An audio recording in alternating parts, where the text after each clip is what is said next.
Hi friends, வணக்கம். எல்லோரும் எப்படி இருக்கீங்க? எல்லாம் நலமாக இருக்கணும்னு வேண்டிக்கிறேன். இன்றைக்கி டிப்ஸ் வீடியோவும் அதோட குக்கிங் வீடியோவும் உங்களுக்கு ரொம்பவே யூஸ்ஃபுல்லாக இருக்கும். வீடியோவை ஸ்கிப் பண்ணாமல் கடைசி வரைக்கும் பாருங்கள். அதுக்கு முன்னாடி நம்ம சேனல் மொதல் தர பார்க்குறீங்களா, மறக்காமல் சப்ஸ்கிரைப் பண்ணுங்கள், லைக் பண்ணுங்கள், ஷேர் பண்ணுங்கள், ஹைப் பண்ணிக்கோங்க. மொதல் டிப்ஸ் என்னங்கிறது பார்க்கலாம். நீங்கள் காலையில் காய்ச்சிற பால் ஈவினிங் வரைக்குமே நல்லா இருக்கணும்னா அதில் இது மாதிரி 5-6 ஏலக்காய் விதைகளை போட்டுட்டு காய்ச்சிங்க. பால் வாசனையாகவும் இருக்கும், பால் கெட்டும் போகாது. உர ஊற்றுறதுக்கு பால் காய்ச்சினீங்கன்னா இந்த ஏலக்காய் விதைகள் போட வேணாம். டீ காப்பிங்கன்னா நீங்கள் ஏலக்காய் விதைகள் போட்டுட்டு பாலை காய்ச்சிக்கோங்க. அடுத்த டிப்ஸ் என்னங்க பார்க்கலாம். இது மாதிரி மண் சட்டி, மண் வாணலி யூஸ் பண்ண போகிறீங்க புதுசாக அப்படின்னா அந்த வாணலியோ இல்லை சட்டியிலோ முதல்ல எண்ணெயை தடவிக்கோங்க. எண்ணெய் தடவி கொஞ்ச நேரம் ஊற வச்சுருங்க. அதுக்கப்புறமேட்டுக்கு நீங்கள் அடுப்பில் வச்சு யூஸ் பண்ணுங்கள். யூஸ் பண்ணுறீங்கன்னா லோ ஃப்ளேமில் வச்சு இந்த பொருட்கள்லாம் யூஸ் பண்ணணும். எடுத்த உடனே அதிக நாள் வச்சு யூஸ் பண்ணக்கூடாது. ஃபஸ்ட்டு இந்த சட்டி ஃபுல்லாகவும் எண்ணெய் தடவிட்டு அதுக்கப்புறம் அடுப்பில் வைங்க. நான் இன்றைக்கி தான் முதல்ல இந்த வாணலை யூஸ் பண்ண போகிறேன். அது எப்படி யூஸ் பண்ணுறாங்கிறது பாருங்கள். சட்டியில் எண்ணெய் தடவி ஊற வச்சுட்டு அடுப்பில் வச்சுருக்கேன் பாருங்கள். அடுப்பில் லோ ஃப்ளேமில் தான் வச்சுருக்கேன். இன்றைக்கி ஒரு சட்னி தான் செஞ்சு காட்ட போகிறேன். முதல்ல ஒரு 10 மிளகாயை சுடு தண்ணியில் ஊற வச்சுட்டு அதேமாதிரி நெல்லிக்காய் சைஸுக்கு புளியையும் ஊற வச்சு எடுத்துக்க போகிறேன். மிளகாயையும் புளியையும் ஒரு 15 நிமிஷத்துக்கு ஊற வச்சா போதும். அதுக்குள்ளே ஒரு டிப்ஸ் பார்த்துக்கலாம். இதுமாதிரி காலிஃப்ளவர் வாங்கினீங்கன்னா வாங்கி அப்படியே கட் பண்ணி ஃப்ரிட்ஜில் வச்சிடாதீங்க. இந்த டிப்ஸ் செஞ்சுட்டு அதுக்கப்புறம் வைங்க. காலிஃப்ளவரை நல்லா எண்ணெயை தடவிக்கோங்க. எண்ணெய் தடவுறதுக்கு இது மாதிரி ஒரு ப்ரஷ் இருந்ததுன்னா நல்லா ஃபுல்லாக காலிஃப்ளவர் ஃபுல்லாகவும் மேற்பக்கமும் கீழ்ப்பக்கமும் நல்லா தடவிட்டு அடுப்பில் லோ ஃப்ளேமில் வச்சு இதை ஹீட் பண்ணி எடுத்துக்கணும். அப்போ தான் உள்ளுக்கு ஏதாவது புழு பூச்சியோ, நான் ஒரு தடவை இந்தமாதிரி காளான் வாங்கியிருக்கும் போது சின்ன நத்தம் ஒன்று இருந்துச்சு. ஹீட் பண்ணும்போது அந்த நத்தம் வெளியில் வந்துடுச்சு. அதுமாதிரி நமக்கு கண்ணு தெரியாத ஏதாவது ஒரு புழு பூச்சி ஏதாவது இருக்கும். அதனால் இதை நல்லா ஹீட் பண்ணி எடுத்துக்கோங்க. ஆனால் லோ ஹீட்டில் வச்சு எடுத்துக்கோங்க. ஏன்னா ரொம்பவும் கருகிச்சுன்னா காலிஃப்ளவர் வாசனை வேறு மாதிரியாக இருக்கும். இது மாதிரி சுற்றியும் நல்லா ஹீட் பண்ணி எடுத்துக்கோங்க. ஹீட் பண்ணி ஆற வச்ச பிறகு நீங்கள் ஃப்ரிட்ஜில் ஸ்டோர் பண்ணி வச்சுக்கோங்க. இப்போ மிளகாவும் புளியும் நல்லா ஊறிடுச்சு. ஒரு மிக்ஸி ஜாரில் அதை போட்டுக்கலாம். போட்டுட்டு இந்த புளி தண்ணியை கொஞ்சம் சேர்த்து நல்லா சட்னியை நைஸாக அரைச்சிக்கலாம். இந்த சட்னியை செய்யறதுக்கு ஒரு 5 நிமிஷம் இருந்தாலே போதும்.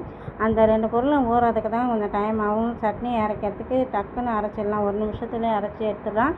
இந்த சட்னியை நீங்கள் அப்படியே கூட சாப்பிட்லாம். இல்லை இதோட கொஞ்சம் வெங்காயம் சேர்த்து அரைச்சி கூட நீங்கள் சேர்த்துக்கலாம். நான் பாதி சட்னியில் 4 வெங்காயம் சேர்த்து அரைச்சிட்டேன். எங்கள் வீட்டில் கொஞ்சம் புளிப்பு கம்மியாக தான் சாப்பிடுவாங்க. இந்த வானலில் 2 ஸ்பூன் அளவுக்கு எண்ணெய் ஊற்றிக்கலாம். எண்ணெய் நல்லா ஹீட் ஆன உடனே ஒரு அரை ஸ்பூனுக்கிட்ட கடுகு உளுத்தம்பருப்பு போட்டுக்கலாம். இதுக்கு கடுகு உளுத்தம்பருப்பு அதிகமாக தான் போட்டுக்கணும்.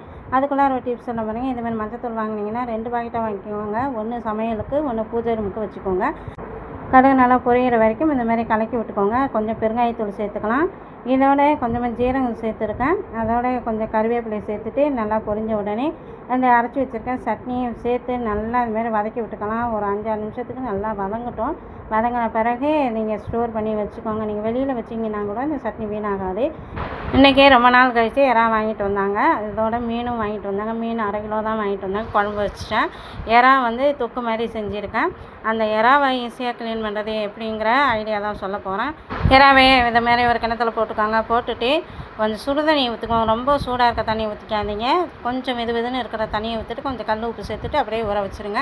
இப்போ மீன் அதே மாதிரி ஒரு பவுலில் போட்டுக்கோங்க. போட்டுட்டு கொஞ்சமாக பச்சை தண்ணி ஊற்றிக்கோங்க. ஊற்றிட்டு மஞ்சத்தூளும் கொஞ்சம் உப்பும் சேர்த்து அப்படியே ஊற வச்சு வச்சுருங்க. அதுக்கப்புறம் க்ளீன் பண்ணிக்கலாம். எப்போவுமே நம்ம நான்வெஜ் வாங்கிட்டு வந்தோன்னா மஞ்சத்தூளும் உப்பும் சேர்த்து நல்லா ஊற வச்சு வச்சிடணும். அப்போ தான் அதில் இருக்க கவுச்ச வடையும் அந்த ரத்த வடையும் இல்லாமல் இருக்கும். க்ளீன் பண்ணுறதுக்கு ஈஸியாகவும் இருக்கும். நமக்கு எந்த இன்ஃபெக்ஷனும் ஆகாமல் இருக்கும். அதை அப்படியே ஊறிட்டு இருக்கட்டும். பாருங்கள், தண்ணி ஊற்றி ஊற வச்சு இந்த இறால் க்ளீன் பண்ணுறதுக்கு ரொம்பவே ஈஸியாக இருந்துச்சு. டக்குன்னு க்ளீன் பண்ணி எடுத்தாச்சு. சுடு தண்ணியை ஊற்றி ரொம்பவும் சூடான தண்ணி ஊற்றி நீங்கள் இந்த இறாவை ஊற வச்சிடாதீங்க. ரொம்ப குழன்னு போயிடும். அதனால் கொஞ்சம் வெதுன்னு இருக்கிற தண்ணியிலேயே நீங்கள் இந்த இறாவை ஊற வச்சுக்கோங்க. அது ஈஸியாக க்ளீன் பண்ணி வந்துடும். மீன் க்ளீன் பண்ணுறதுக்கு ஈஸியாக நான் நிறையா டிப்ஸு சொல்லியிருக்கேன். இன்றைக்கி அந்த டிப்ஸை தான் ஃபாலோ பண்ண போகிறேன். இது மாதிரி ஒரு அச்சு எடுத்து நல்லா செதிலெல்லாம் க்ளீன் பண்ணிக்கலாம். ஏன்னா இது சங்கரா மீனுங்கிறதுனால செதில் அதிகமாக இருக்கும். சின்ன முள்ளெல்லாம் இருக்கும் மேலே. அதெல்லாம் கட் பண்ணி எடுக்கிறதுக்கு இது மாதிரி ஷார்ப்பாக இருக்கிற அச்சு வச்சு க்ளீன் பண்ணி எடுத்துக்கணும். அதுமாதிரி இந்த மீன் வாங்கின கவர்லேயே இந்த மீன் சுத்தம் பண்ணுற அந்த கசரெல்லாம் போட்டுக்கிட்டோன்னா ரொம்பவுமே கவுண்டர் டாப்பு வாசனை இல்லாமல் இருக்கும். ஒரு சில பேர் அதுக்குன்னே தனியாக பொருளெல்லாம் வச்சு எல்லா பொருளையும் விளக்கிட்டு இருப்பாங்க. அது மாதிரி விளக்க தேவை கிடையாது. கவரில் கசர போட்டுருங்க.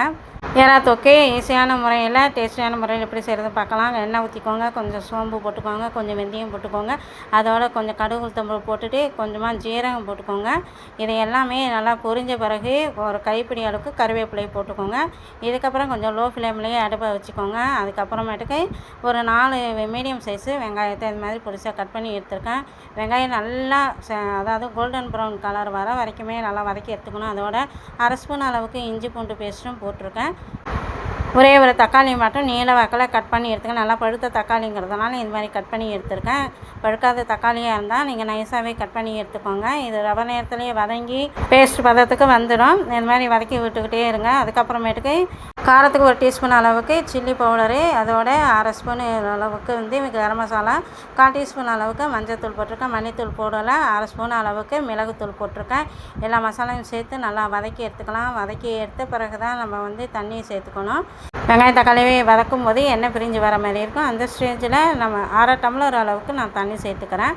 ஏன்னா அந்த வதக்கும் போதே இந்த மண் சட்டிங்கிறதுனால அடிப்பிடிக்கிறதுக்கு வாய்ப்பு இருக்குது. 1/2 டம்ளர் அளவுக்கு தான் நான் தண்ணி ஊற்றிருக்கேன். தண்ணி கொஞ்சம் கொதித்த பிறகு க்ளீன் பண்ணி வச்சுருக்கிற இறாலும் தேவையான அளவுக்கு உப்பு சேர்த்துக்கலாம். அதோட ஒரு 2 ஸ்பூன் அளவுக்கு மட்டும் நான் புளி தண்ணி சேர்த்துருக்கேன். ஏற்கனவே தக்காளி சேர்த்துருக்கேன், இருந்தாலும் கொஞ்சம் புளி தண்ணி சேர்த்தோன்னா டேஸ்ட்டு தூக்கலாக இருக்கும். அதனால் நான் புளி தண்ணி ஊற்றியிருக்கேன். இறால சேர்த்துக்கலாம். இறா சேர்த்த பிறகு இறா வேக வேக அதுலேருந்து தண்ணி வர மாதிரி இருக்கும். அதனால் டக்குன்னு தண்ணி ஊற்றாதீங்க. பாருங்கள், நல்லா திக்காகிடுச்சு. இப்போ கொஞ்சமாக தண்ணி சேர்த்துக்கணும். அப்போ தான் இறா வேகும். ரொம்பவும் வெந்துருச்சுன்னா இறால் கடிக்கிறதுக்கே கஷ்டமாக இருக்கும். ஒரு மாதிரி ரப்பர் மாதிரி ஆகிடும். அதனால் இதை 3/4 பதத்துக்கு வேக வச்சா போதும். பாருங்கள், சூப்பராக இறா தொக்கு ரெடி ஆச்சு. இது மாதிரி நீங்களும் ட்ரை பண்ணி பார்த்துட்டு கமெண்ட்ஸில் எப்படி இருந்ததுன்னு சொல்லுங்கள். இன்னும் வீடியோ டிப்ஸும் உங்களுக்கு ரொம்பவே பிடிச்சிருக்குன்னு நம்புகிறேன். இந்த மாதிரி நீங்களும் ட்ரை பண்ணி பார்த்துட்டு எப்படி இருந்ததுன்னு கமெண்ட்ஸில் சொல்லுங்கள். சப்ஸ்கிரைப் பண்ணுங்கள், லைக் பண்ணுங்கள், ஷேர் பண்ணுங்கள், ஹைப் பண்ணிக்கோங்க. இன்னொரு வீடியோவில் உங்களை நான் சந்திக்கிறேன்.